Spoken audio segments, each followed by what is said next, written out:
C'est assez incroyable. On vient de placer le niveau laser à l'aplomb de la sortie de la tringlerie H2. Je ne sais pas si sur le film on verra le trait rouge. Et regardez notre plaque que nous avions centrée à la main, à peu près au mètre, et bien, se trouve exactement bien placée dans ce sens longitudinal. Donc tant mieux, du travail en moins. Voilà, là on valide la position longitudinale de la projection au sol de l'horloge H2. Maintenant, on va s'intéresser à la position dans l'axe transversal.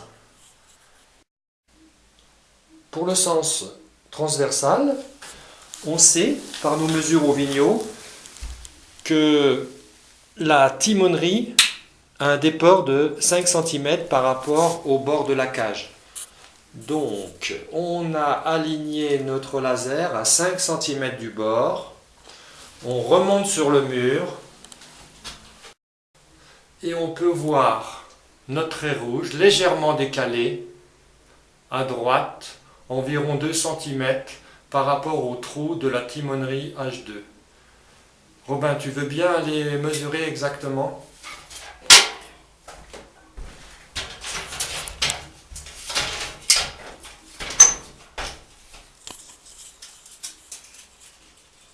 Alors mets-toi bien sur le trait rouge, tu n'y es pas tout à fait, voilà. Qu'est-ce que tu lis ? 2,5. 2,5. Ouais. Alors ce que je vais faire, je vais éteindre. Voir si... Voilà, là de ton côté c'est beaucoup plus facile. Et tu retrouves 2,5. Donc ça veut dire que pour être pile poil sur le trou, pour bien caler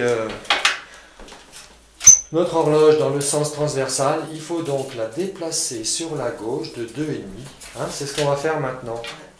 Donc ça va inclure qu'il faut modifier la découpe. Là. Ça c'est le passage de la timonerie H3.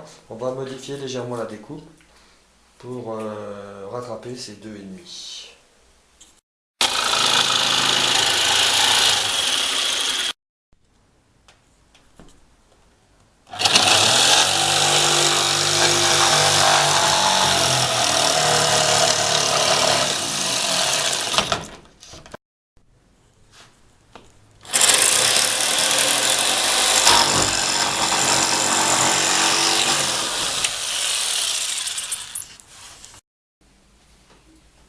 Nous venons de dégager l'ouverture pour rattraper nos 2 cm et demi.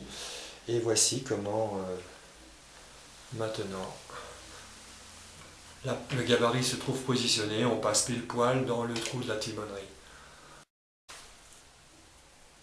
On peut estimer maintenant que notre gabarit est bien positionné.